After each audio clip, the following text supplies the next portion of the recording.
vendre leur corps. Oui, la bande d'enfoirés de merde du PDG des ordures au Gabon veut voir les Gabonais dans la merde. Et vous voyez, pendant que je fais mon direct, Ali, on voit ces loups-garous pour venir regarder le direct. Mais moi, je n'ai pas peur d'Ali. Ali, c'est un cafard. Un cafard, monsieur Emmanuel Macron. Ali est un cafard. Et Ali mérite que plusieurs Gabonais le tapent plusieurs balles en pleine nuque. Parce que, un, il n'a pas d'acte de naissance gabonais. Deux, c'est un Biafra. Biafra venant d'ailleurs. Donc la France place toujours des étrangers pour venir piller les pays des autres.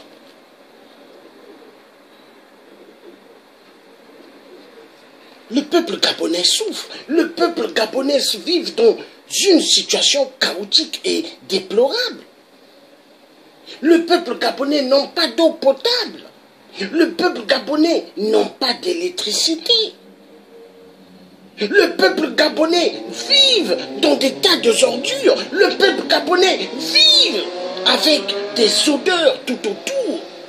Il y a plusieurs tas des ordures. Ali, que vous appelez PDG dans toute l'Europe ainsi qu'aux États-Unis, c'est PDG des ordures au Gabon. Oui, PDG des ordures à Libreville. Ça, c'est le nom, le nouveau nom de Ali. PDG des ordures à Libreville. Parce que Ali est un bande d'enfoirés qui fait souffrir le peuple gabonais. Ali n'a été pas élu.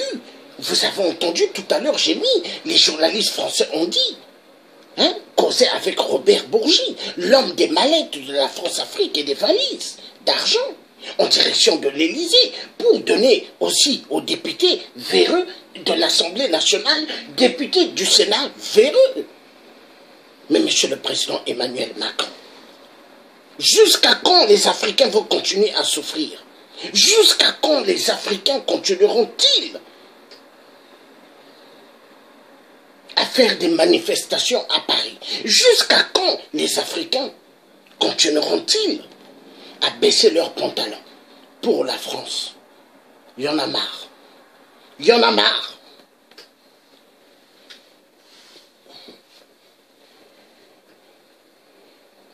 Oui, le prix des produits dérivés du pétrole a encore augmenté au Gabon. Voilà. Le prix du pétrole fait qu'augmenter au Gabon, mais augmenter pour les populations qui souffrent, des populations qu'on opprime. Il empoisonne les populations du quartier Mundumbe de Libreville avec des fumées de poubelles 24 heures sur 24, de janvier en décembre. Vous vous rendez compte, monsieur le président Emmanuel Macron? Et ces populations respirent. Aux alentours, il y a des enfants. Des enfants. Mais est-ce que la France a pitié du peuple gabonais? Est-ce que la France a pitié du peuple camerounais? Est-ce que la France a pitié du peuple togolais? Est-ce que la France a pitié du peuple ivoirien? Est-ce que la France a pitié du peuple centrafricain? Est-ce que la France a pitié du peuple tchadien? Est-ce que la France a pitié du peuple de Burkina? Est-ce que la France a pitié du Guinée? Est-ce que la France a pitié du Sénégal? Est-ce que la France a pitié du Congo RDC? Est-ce que la France a pitié du Congo Brazzaville? Est-ce que la France a pitié de la Centrafrique? Mais qu'est-ce qui se passe? Pourquoi cela? Pourquoi? Nous allons continuer à suivre cette vidéo. Et après, on passera à autre chose. La France, il y en a marre. Et la France doit changer ses méthodes. Parce que moi, monsieur le président Emmanuel Macron, comme je vous ai dit, faites la même politique que vous faites en Afrique barbare, faites-la en France. Mais vous serez arrêtés. Vous serez arrêtés par des généraux. Mais vous ne pouvez pas le faire en France. Vous le faites en Afrique. Mais il y en a marre. L'esclavagisme, vous avez pris nos parents un seul chemin. Vous n'avez jamais demandé pardon. Mais c'est quoi ça?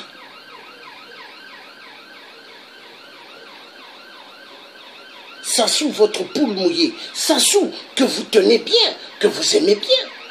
Regardez. J'espère que j'ai ça là-dedans. Je veux vous faire voir un petit truc. J'espère que je l'ai mis dedans. Ça énerve, ça énerve. La France fait souffrir le peuple congolais. Tout la France, la France, la France. Ah non, ici j'ai pas ça. Ça fait rien. On va passer à autre chose.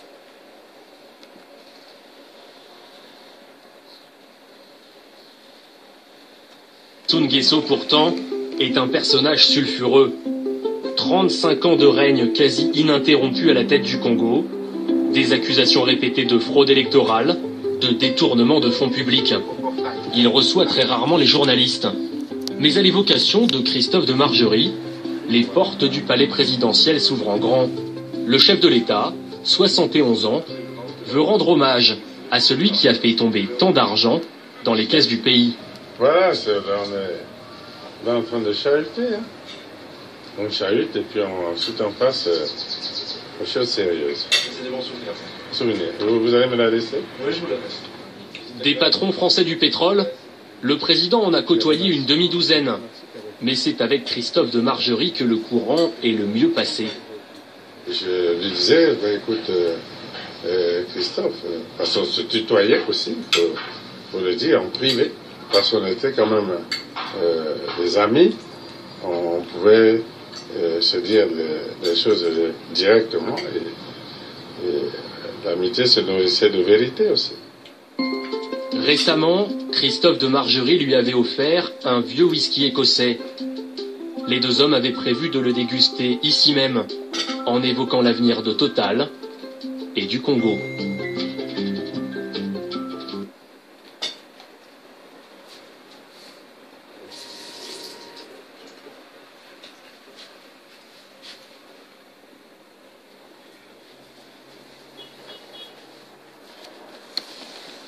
Voilà. Donc, toujours la mafia. La mafia de faire souffrir le peuple congolais de Brazzaville. Oui, la mafia. Mais il y en a marre. Vous voyez cette eau-là, hein, monsieur le président Emmanuel Macron, cette eau en Afrique, elle coûte vachement cher. Hein? L'eau des bouteilles. Hein? Mais...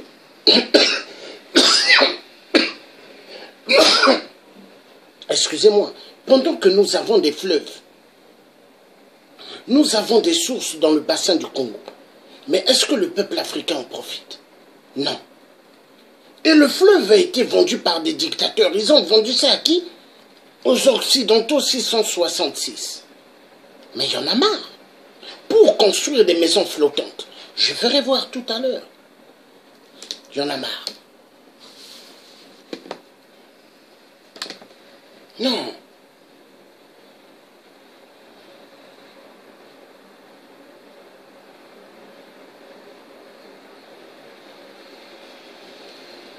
Bonjour à tous et bienvenue dans Complément d'enquête. Avec ce soir un voyage au sein de la première entreprise de France, une des plus secrètes aussi. Enquête sur le géant pétrolier Total. Une entreprise en deuil après la mort de son PDG Christophe de Margerie, l'homme aux moustaches qui tutoyait les puissants. Une entreprise très riche aussi, mais qui furieusement ne paye pas d'impôts sur les sociétés en France.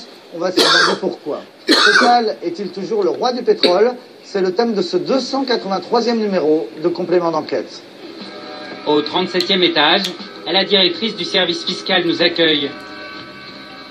Pour sa première télé, Nathalie Mognetti nous emmène dans le Saint des Saints. Derrière une porte à code secret, un trésor. Alors, la déclaration fiscale 2013 de Total, elle est là. Attention, ça va aller très vite. Et donc, ça se présente, voilà, comme ça.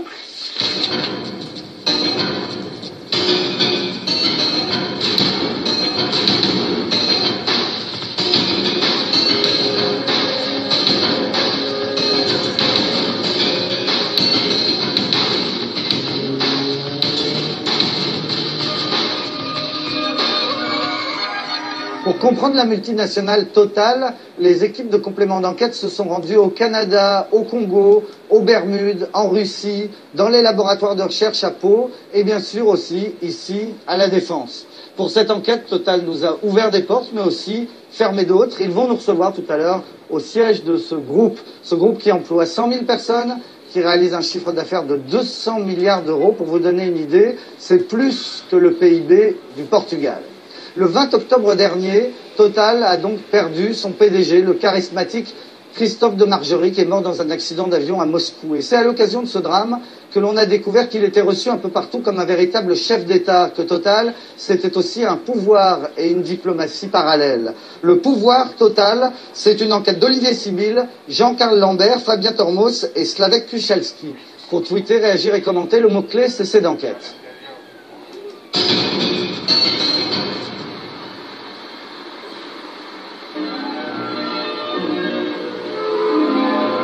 Ce lundi soir, Moscou accueille un concert exceptionnel. Dans l'une des plus prestigieuses salles de la ville, 1500 invités, venus dire adieu à un grand patron français.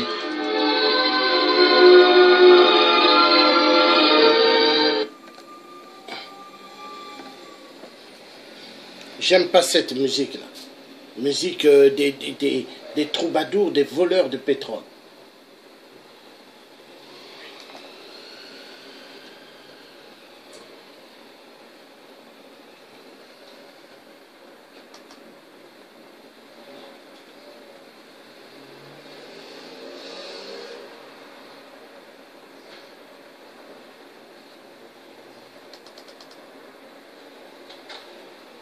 Non.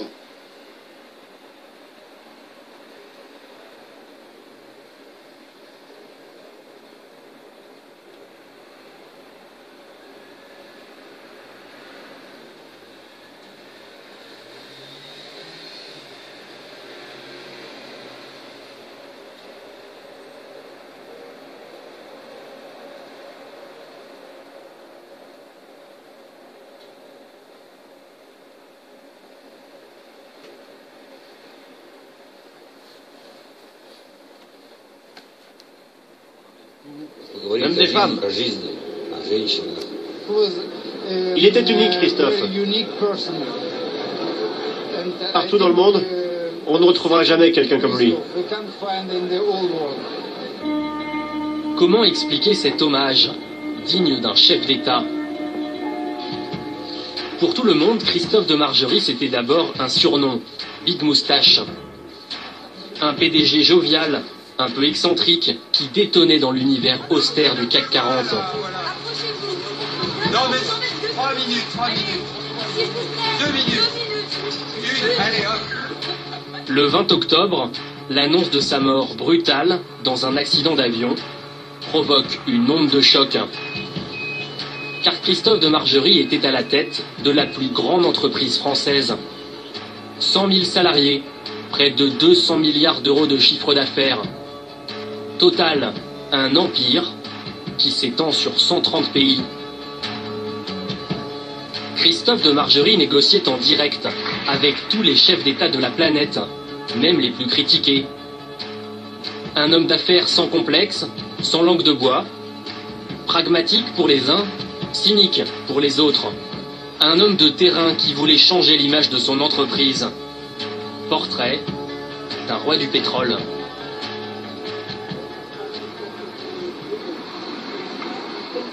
La vie de Christophe de Margerie s'est arrêtée brutalement à Moscou il y a 2 mois. À une trentaine de kilomètres au sud de la ville, voici l'aéroport Vnukovo. Un peu à l'écart, le terminal 3 a un statut à part. Il est réservé aux jets privés du gouvernement et des VIP. Cet accident, dont les causes restent troubles, embarrasse beaucoup la Russie. À l'aéroport, les journalistes sont interdits d'accès. Qu'est-ce que vous faites? Nous faisons un reportage sur Christophe de Margerie. Vous n'avez pas le droit de rester ici. Le 20 octobre, l'aéroport est enveloppé dans le brouillard. Les premiers flocons viennent de tomber sur Moscou et plusieurs déneigeuses sont mobilisées sur les pistes. Il est presque minuit quand Christophe de Margerie arrive à l'aéroport pour rentrer sur Paris. Il monte à bord d'un jet privé, un Falcon 50 de location, dont il est le seul passager. À 23h56, l'appareil reçoit l'autorisation de décoller. Mais au même moment, une déneigeuse se dirige vers la piste, comme le montrent ces images prises par une caméra de surveillance. À gauche de l'écran, on distingue l'avion de Christophe de Margerie qui s'élance à 248 km/h. Il ne peut éviter l'engin.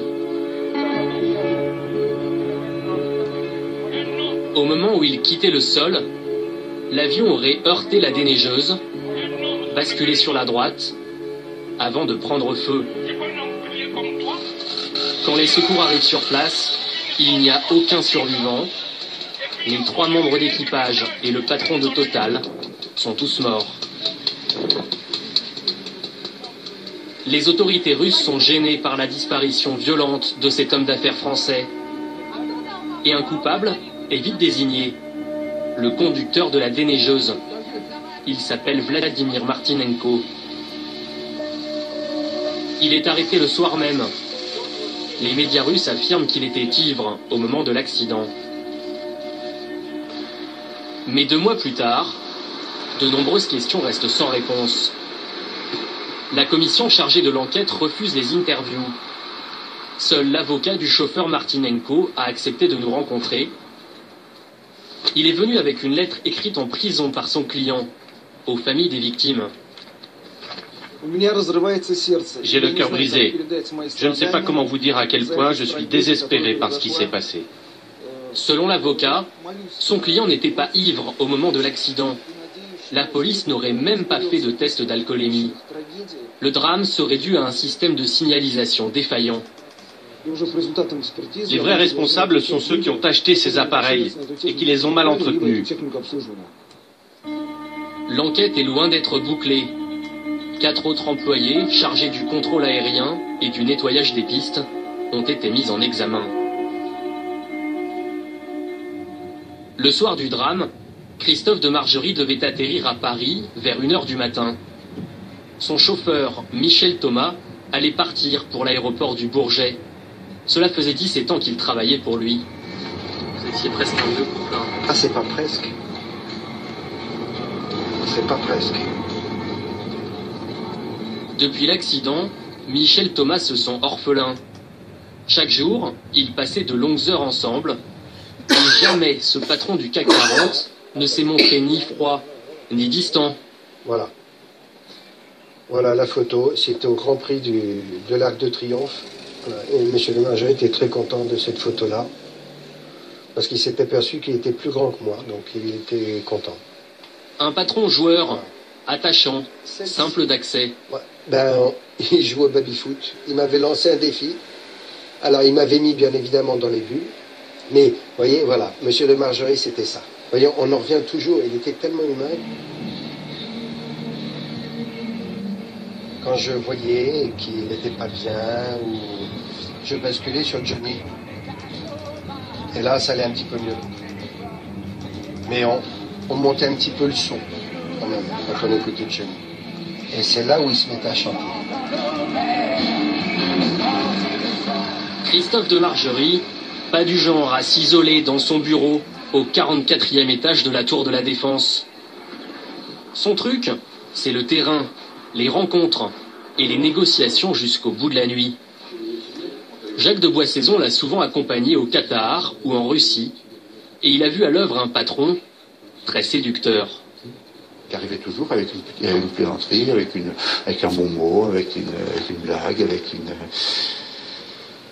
Vous voyez, monsieur le président Emmanuel Macron, le beau bâtiment de Total, c'est avec le son du peuple africain. Le son du peuple africain qui souffre, qui meurt chaque jour, qu'on tue. Vous voyez? Le beau bâtiment de Total. Total ne paye pas d'impôts ni taxes. Areva également. Mais c'est une grande mafia.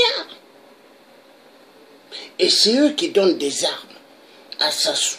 Ils donnent des armes à Ali Bongo. PDG des ordures à Libreville. Et il donne des armes à Paul Biya. Donne des armes à Hippolyte Kanambe alias Kabila de merde. Voilà. Total de merde. Il y a des patrons qui rentrent tout de suite dans le vif du sujet, qui ont une liste, qui la prennent de petit A, petit B.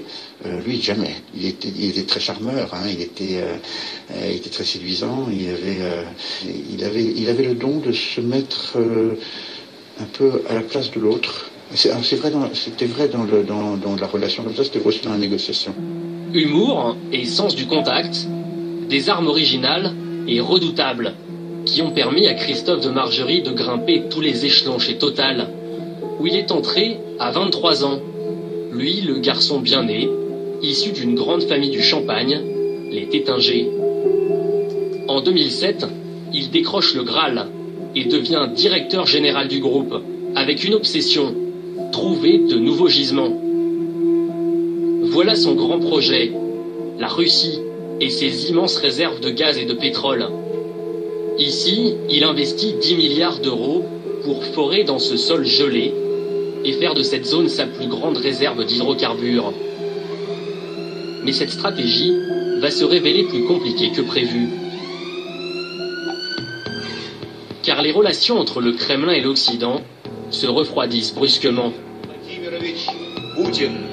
Après l'annexion de la Crimée par Vladimir Poutine et la guerre en Ukraine, les États-Unis et l'Europe prennent des sanctions économiques contre la Russie. Les investissements de Total sont menacés. Pour Christophe de Margerie, les intérêts de son groupe passent bien avant la diplomatie française. Alors l'homme va réagir et œuvrer en coulisses. Voilà pourquoi il avait fait le voyage jusqu'à Moscou le 20 octobre dernier. Emmanuel Kidet dirige la chambre de commerce franco-russe. Il était proche de Christophe de Margerie et il tient à nous montrer une photo prise quelques heures seulement avant sa disparition dans la datcha du Premier ministre russe. Vous pouvez voir Christophe de Margerie ici. Donc il est tout en haut de l'escalier. Mais bien évidemment, ils sont tous autour du Premier ministre, Monsieur Medvedev. Ce jour-là, Dimitri Medvedev a invité chez lui une trentaine de patrons étrangers. Une réception à huis clos. Le PDG de Total en profite et se lance dans un discours très remarqué. Je n'aime pas les sanctions. Elles sont injustes et inefficaces. Je crois que c'est en faisant des affaires qu'on arrive à mieux se comprendre. Je vous encourage à faire ce qui est nécessaire pour corriger cette situation. J'ai donné le même conseil au gouvernement français. Un patron qui mène une diplomatie parallèle pour défendre ses propres intérêts. Rien de très choquant pour Hubert Védrine, ancien ministre des Affaires étrangères. Dans le monde du pétrole, la règle, c'est le pragmatisme. Toutes les entreprises pétrolières ou gazières dans le monde sont obligées de chercher le pétrole-gaz là où il y en a. Sauf si l'ensemble des opinions et des citoyens occidentaux disaient on est tellement attachés à la démocratie qu'on va tous marcher à pied maintenant. On peut dire aussi que c'est un discours un petit peu cynique de répondre ça. Dès lors que vous avez franchi Donc, explication directe des enjeux. Quand on parle de démocratie, mais en réalité, ça n'existe pas. C'est un beau nom, démocratie. Exactement comme l'Union européenne. Non, pas l'Union. Exactement comme la communauté internationale. C'est un beau nom, mais qui n'est que communauté du sang humain, du peuple noir. Parce que vous aimez bien voir des femmes violentées sexuellement, assassinées, des enfants qu'on amène, on met dans des mines de l'or, du diamant, du coltan et du cobalt. Vous aimez bien cela. Mais il y a un problème avec la France. Il y a un grand problème. Nous allons suivre celui que vous aimez bien, qui vous a demandé en mariage pour le grand chaos de l'Afrique. Non, ça énerve ça.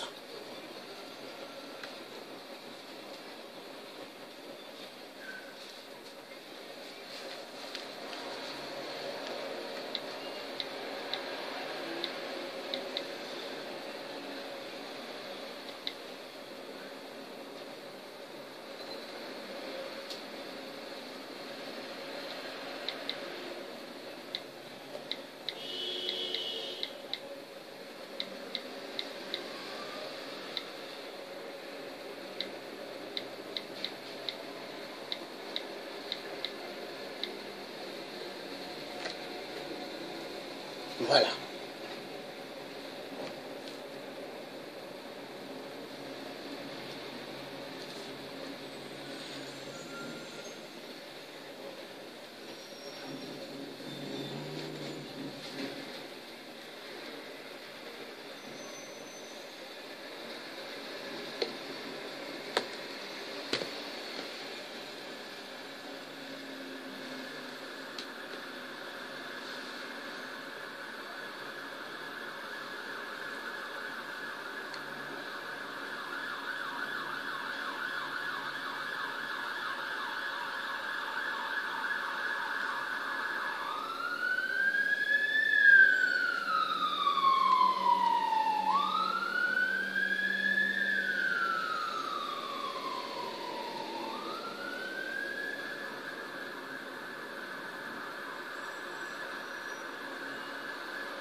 Bienvenue si vous nous rejoignez sur France 24. À la une du journal de l'Afrique, le 30e sommet de l'Union africaine à Addis Abeba, l'agenda de Paul Kagame qui en a pris la présidence est déjà bien chargé, au menu des tensions et des désaccords.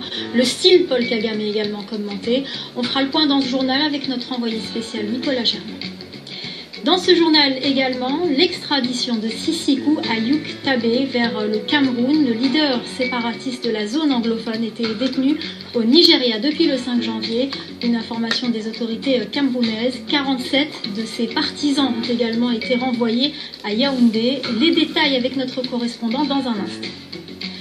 La béatification des moines de Tibérine est en marche. Les religieux assassinés en Algérie en 1996 ont été déclarés martyrs par le pape François. Une reconnaissance qui ouvre la voie à la béatification de ces moines trappistes dont la mort revendiquée par le GIA reste entourée de zones d'ombre. Et on commence donc par le sommet de l'Union africaine à Addis Abeba, une 30e édition marquée entre autres par la prise de fonction du nouveau leader, le président rwandais Paul Kagame. À peine assis sur son fauteuil, il a dû faire face à une polémique, une affaire d'espionnage par la Chine du bâtiment de l'UA. Pour en parler, nous retrouvons sur place notre envoyé spécial Nicolas Germain. Nicolas, cette affaire a suscité beaucoup de commentaires. Oui, au départ, les présidents africains, pendant 2 jours, lorsqu'on leur posait des questions, ils disaient tous pas de commentaires. Visiblement, ils étaient très gênés. Mais finalement, ce lundi soir, Paul Kagame, donc le nouveau président de l'Union africaine, a pris la parole pour parler de cette affaire. Et il a commencé par dire les présidents africains n'ont rien à cacher. Il a ajouté l'espionnage n'est pas une spécialité chinoise. Et il a quand même dit que ce bâtiment aurait dû être bâti par des Africains. Car, on le rappelle, en 2012, ce bâtiment avait été construit et financé par les Chinois et offert à l'Union africaine. Et d'après le journal Le Monde, c'est entre 2012 et 2017 que les Chinois donc ont placé des micros et des ordinateurs pour espionner les chefs d'État africains. Un peu plus tôt dans la journée, nous avons rencontré l'ambassadeur chinois auprès de l'Union africaine et nous lui avons demandé ce qu'il pensait de cette enquête du journal Le Monde. Écoutez sa réaction. Je pense que c'est ridicule. C'est du sensationnalisme. Vous savez, l'article a été publié seulement un jour avant le sommet. Ça n'est pas une coïncidence. Ils ont voulu attirer l'attention, abîmer l'image de la Chine et saper les relations de bonne intelligence qui existent entre la Chine et l'Afrique, entre la Chine et l'Union africaine. Comment un journal français sérieux comme Le Monde a pu faire ça? C'est absurde. Nicolas, ce sommet s'est tenu dans une ambiance assez tendue. Absolument, notamment des tensions entre donc Paul Kagame et certains pays comme l'Afrique du Sud et l'Égypte qui étaient initialement opposés à son idée de taxer les importations pour financer l'Union africaine, car ces deux pays par exemple exportent beaucoup et craignent des rétentions. Mais il y a également des critiques de la méthode Kagame, notamment du bloc de l'Afrique australe. La méthode Kagame pour eux c'est une méthode un peu autoritaire et qui manque de consensus.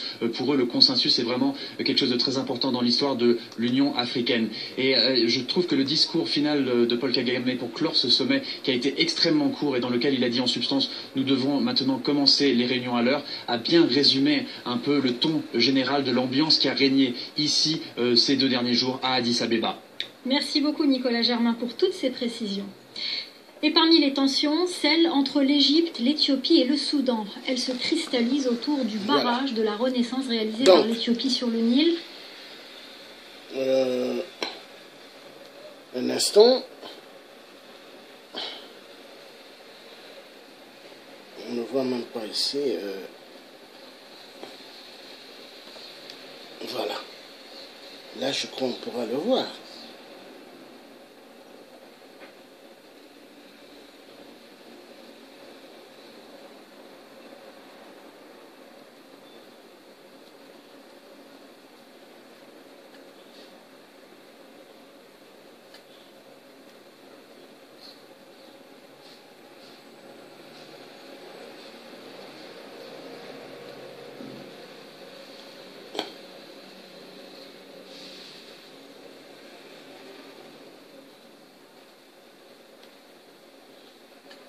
Oh, ça énerve ça.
Ah non.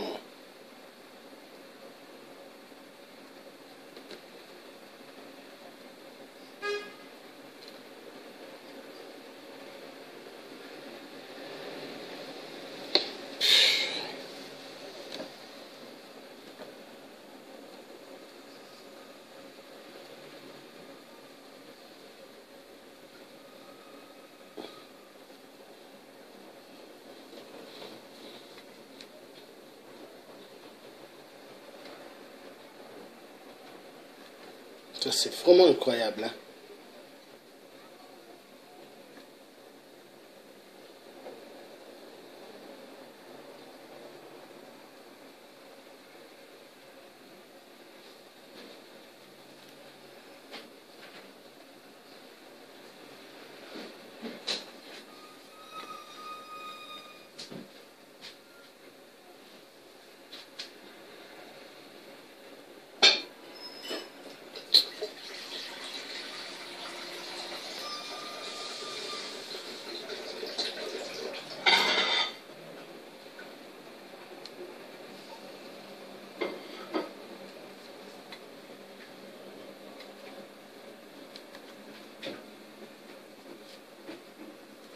God, welche Donde?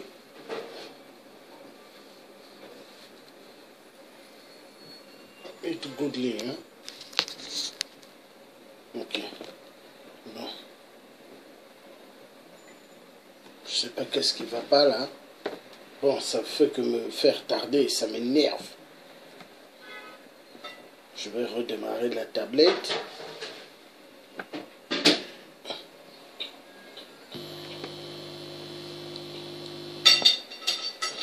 Donc, en attendant, avant que ça revienne, Monsieur le Président Emmanuel Macron, c'est un Africain qui vous parle, le Thier africain. Vous me connaissez bien. J'en ai marre. Marre de la maltraitance que la France veut nous faire subir. La France veut nous voir en train de souffrir et souffrir. Il y en a marre. On est tous fatigués. Tous fatigués. On est tous fatigués. Vegetable. On est tous fatigués. On aimerait que les choses changent. On en a marre.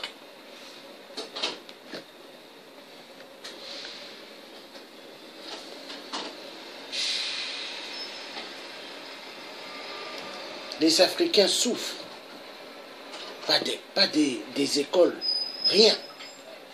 Pas des hôpitaux pour soigner le peuple. Mais c'est quoi ça?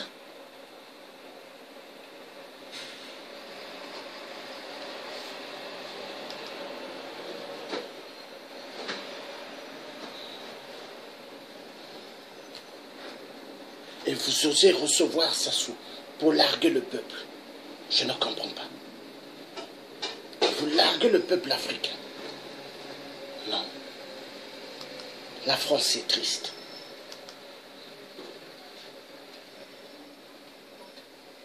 Paul Kagame qui a tué immensément au Rwanda, vous l'invitez à l'Élysée. Et il est président de l'Union africaine. La honte. Un terroriste, hein? Première ligne, assassin. Et il fait des massacres immenses en RDC avec son frère Hippolyte Kanambe, Kabila, qui n'est pas un Congolais. Et il fallait voir, quand Paul Kagame, je l'ai vu rentrer à l'Élysée, comment vous étiez en train de trembler vis-à-vis de Paul Kagame. On dirait que c'est comme si Paul Kagame était un dieu pour la France. Non. La honte. La honte. Emmanuel Macron. La honte. Vous avez tué l'Afrique. Hein? Mis le peuple africain à genoux. Hein?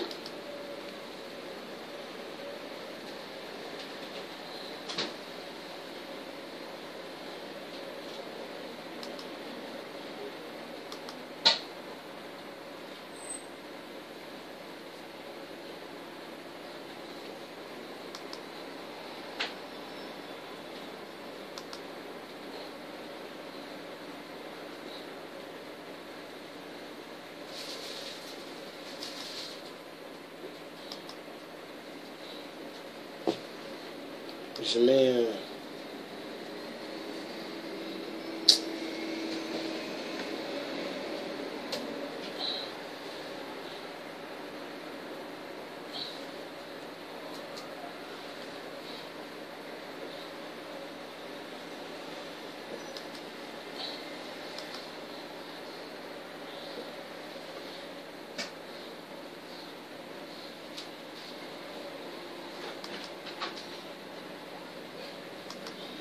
Non, les Africains en ont marre. Hein? Les Africains en ont marre, ils sont fâchés. Hein? Les gens ne peuvent plus. Tout le monde en a marre.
Non.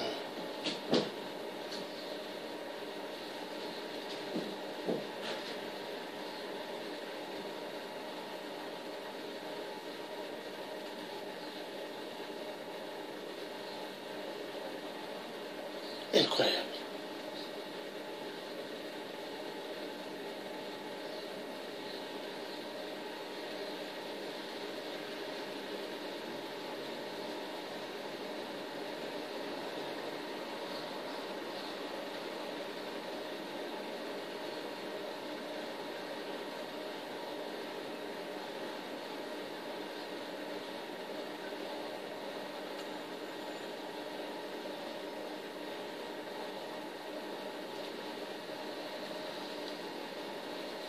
Ah, Dieu, Dieu.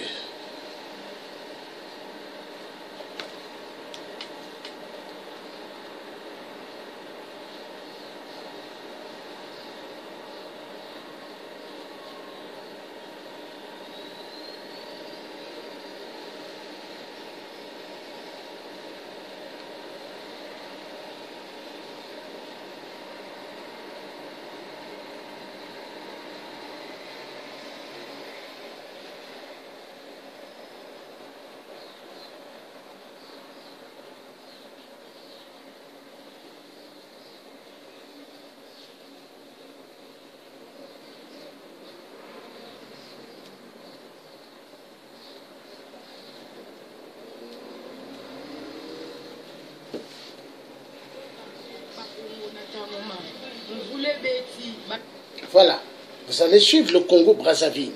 Vous qui avez accueilli Sassou en grande pompe, hein, Emmanuel Macron, vous avez accueilli Sassou pour votre mariage du grand chaos en Afrique. Regardez.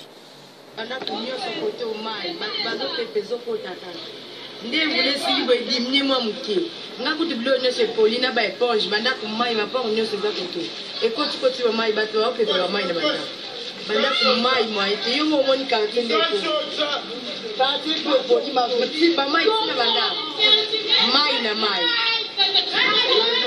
donc to ko pointe atan fula mukie foka mai ko tala banda atan fula mukie foka mai ko tala banda tutu biso atwala banda ko se oza quartier fende biso to kola na quartier oyo mai oyo e bana ko tona te ni mai yeke mais banda bazwa ba ingénieur na bango o ba ko sala ba kanivo na bango ya ba bewana ba zipi kanivo na munene o ye mama mai itina za na bango mbe kanivo na ba zipango bango ba yiko cha kanivo na bango ya mike o zo mama mai te zo refule mai donc biso a banda ko bukani donc bato suko ba kene ko pere biso kene ko to kene su ko pete et puis maire o ye ba vota awa nano atambola na simare ya lupango na yete bakena kuna azolo bake ye ayela kana makambo kartete ayela kana makambo na ya la mairie donc o liambo ya pamba basani fa zalaki awa la mike donc boucher donc baya ko fongola biso ka niveau ya munene oyo bango ba oyo ba zipa wana oyo makambo mai na zawara bangombe biso awa to zala bien vous avez entendu bino moko ozotala bakoli tout. Les peuples congolais sont fâchés parce que Sassou, il les laisse vivre dans des tas d'eau, l'eau des pluies. Hein? Et des gens qui avaient fait des travaux ont bouché le gros caniveau qui faisait l'évacuation de toute cette eau de pluie. Et ils ont fait des petits caniveaux. Tout ça pour détourner l'argent et payer des immeubles au Québec, au Canada, payer des appartements luxueux en France et des pavillons. Pendant ce temps, vous avez vu comment les Congolais vivent. Hein, monsieur le président Emmanuel Macron? Et Sassou, vous le recevez en grande pompe. Un tueur du peuple congolais. Hein? Lui qui refuse que les enfants aillent à l'école. Lui qui refuse que des enfants et des familles soient bien soignés au Congo-Brazzaville.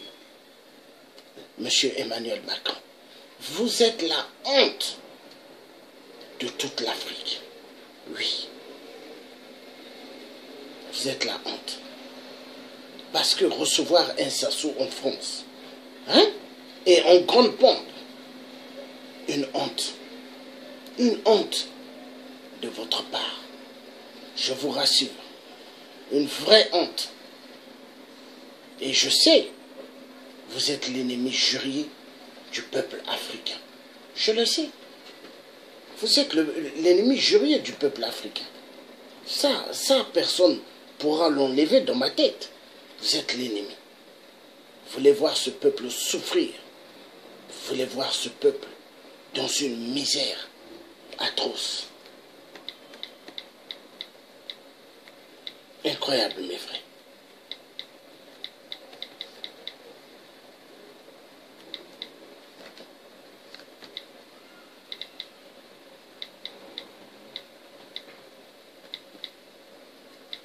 C'est malheureux. C'est malheureux.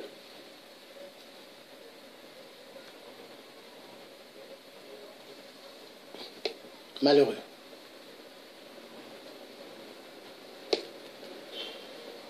Je vais vous faire voir. Après...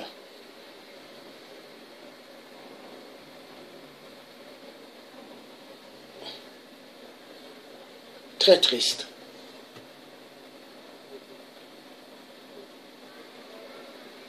Le centre hospitalier universitaire ou CHU est un établissement hospitalier dans lequel sont prodigués des soins par des professionnels de santé confirmés et étudiants.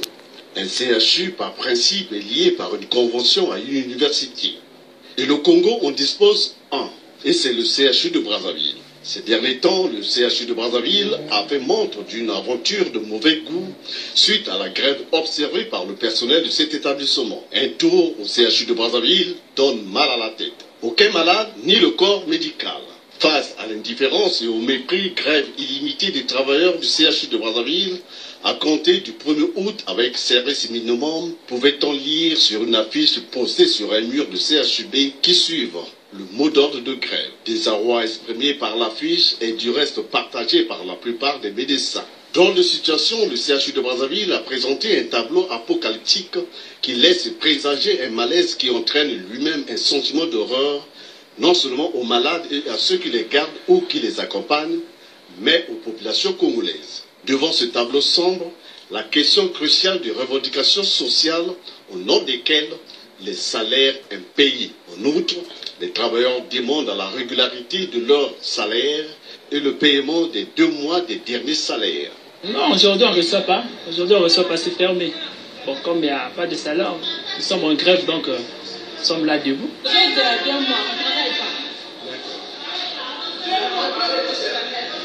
Je ne dirais rien, ça ne passe pas, gérer ça comme ça.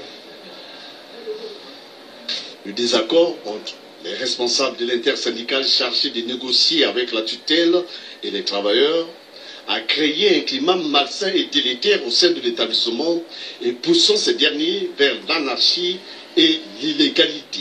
Même ceux qui étaient censés assurer le service minimum ont été empêchés à exercer. Entre désespoir et événements, certains sont obligés d'attendre une évolution rapide de la situation, alors que d'autres doivent se tourner vers les autres centres hospitaliers et l'affluence n'est pas sans incidence. Ce que nous vivons est une mauvaise chose. À l'hôpital de Talangaï, nous avons fait 2 jours sans avoir le sang. C'est le même problème dans ce grand centre hospitalier. Il ne peut pas fermer. Le même décor est observé à l'hôpital de base de Makelekele dans le 1er arrondissement de la ville capitale. Nous avons reçu des malades qui arrivaient pratiquement en situation terminale, en phase terminale. Donc c'est des malades que les parents amenaient qui, dans 5-10 minutes, mouraient dans le service. Donc ça, c'est les 2 phénomènes que nous avons observés. En termes de référence, quand nous avons un problème qui dépasse notre capacité, on a l'obligation de le référer vers le CHU. Mais dans cette période-là, je crois qu'on est en train de se débrouiller. Le même décor est observé à l'hôpital de base de Talangaï dans le 6e arrondissement, à l'hôpital de Pissa à Bakongo et de l'amitié sino-congolaise dans le 7e arrondissement Pilou. Les incidences se sont faites également signalées. La situation sanitaire à Brazzaville, nous avons des sérieux problèmes et la demande est à la hausse dans nos différentes structures. Il serait tout de même inconcevable que le Congo, qui abrite le siège de l'Organisation mondiale de la santé zone Afrique, puisse présenter une telle image. Le CHU de Brazzaville, qui devrait refléter le miroir du système sanitaire congolais, en raison qu'il est le plus grand centre de santé du pays, puisse tomber dans les travers. Fort heureusement, la séance de travail entre l'intersyndicale du CHU de Brazzaville et la ministre de la Santé et de la Population, sous la coordination du vice-premier ministre Firmin Aïssa, en charge de la fonction publique, de la réforme de l'État, du travail et de la sécurité sociale, a débouché à une solution consensuelle. Des efforts du gouvernement dans le règlement des situations ci-après. Le paiement des arriérés de salaire, le règlement de la dette sociale et des allocations familiales, l'amélioration des conditions de travail et le versement régulier de la subvention d'équilibre. 2. C'est concerter davantage sur les solutions les plus appropriées et durables aux problèmes qui se posent au CHU. 3. La reprise progressive. Donc vous voyez, Monsieur le Président Emmanuel Macron, les hôpitaux à Brazzaville ferment n'importe comment. Sassou a fermé la grande hôpital qu'on appelait le CHU. À l'époque, ça s'appelait hôpital général. Là où moi je suis né, moi le tiers africain. Hein? Donc, 8% que vous avez bien reçu à l'Élysée, dont la garde républicaine était au garde à vous, pour un tueur, des tueurs, qui a fait péter l'avion de ces 18 parce que la bombe était placée à Brazzaville. Par les commandes de 8% Sassou, le tueur des tueurs, le 4 mars 2012, il a tué immensement le peuple congolais. Et vous osez l'ouvrir les grands bras et le tenir et dire « Sassou, je t'aime, mon amour, ma petite poule ». Oui, car Sassou aime bien baisser son pantalon pour l'Élysée. Oui, et le peuple souffre. Le peuple souffre.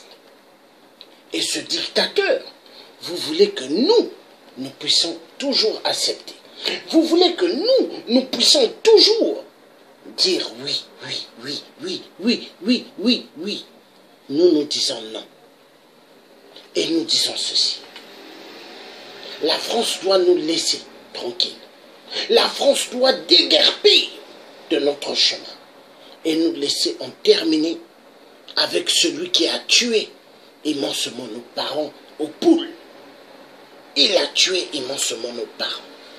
Il a tué immensement des gens. Le 4 mars 2012, il a tué immensement des familles qu'il a mis dans des conteneurs, mis dans le fleuve d'eau.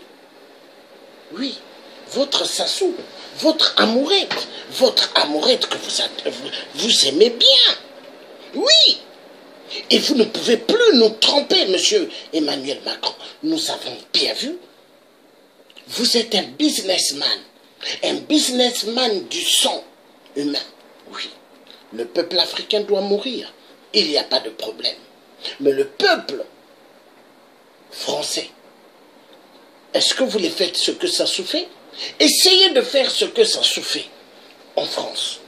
Les commandes que vous avez données à Sassou de faire souffrir le peuple congolais, faites-le en France. Je veux que vous le fassiez en France, monsieur le président Emmanuel Macron. Mais vous serez arrêté à la minute. Faites les détournements comme Sassou fait. Détourner, payer des immeubles au Québec, payer aux States et ailleurs. Mais vous serez arrêté. Et vous êtes content de recevoir un Sassou à l'Élysée? La honte. La honte, monsieur le président. La honte. Vous êtes jeune, hein, devant ces vieux bandits, ces vieux marionnettes et petits préfets de la France. Mais des grands tueurs. Vous êtes jeune devant eux. Mais quand on regarde bien, vous avez le même âge que eux. Vous avez le même âge que eux. Oui.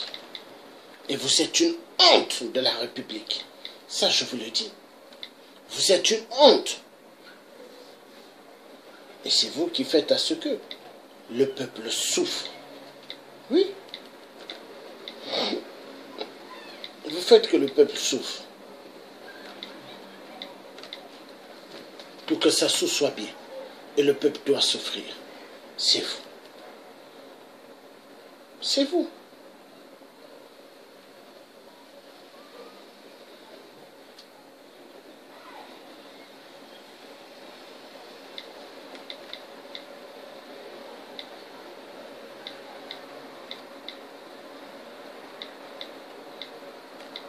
Ça fait mal.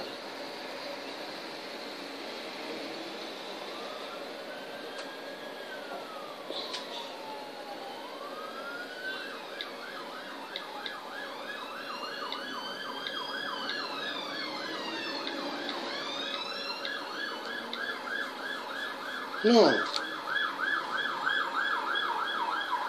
Ça fait mal, ça fait mal. Le peuple doit souffrir, le peuple doit manquer de tout. Non. C'est déplorable.